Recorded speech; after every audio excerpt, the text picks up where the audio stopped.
Good morning सब गोटा का मिथिला समाचार में स्वागत है। हमार नाम मनीष झा भऽ गेल। अखन के ब्रेकिंग न्यूज ये है कि भच्छी मधुबनी से 22 साल के लड़का का रात्रि में प्यार प्रसंग के मामला में लड़का का जान से मारि देल गेलै हँ। बॉडी के पोस्टमार्टम के लिए मधुबनी सदर हॉस्पिटल भेज देल गेलै हँ। रिपोर्ट ये अंजलि झा का, हम मनीष झा बाजि रहल छी मिथिला समाचार से। अखुनका मधुबनी से बहुत दर्दनाक घटना भेल हँ कि 22-23 साल का शंभू साहनी नाम बता रहल छै पिता का नाम।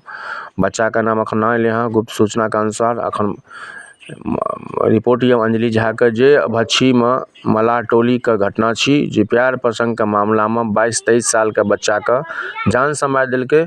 सुबह में बच्चा के जे छै शरीर भेटलै हँ, ओ पोस्टमार्टम के लेल मधुबनी भेज देल गेलै हँ। तहे दिल से धन्यवाद।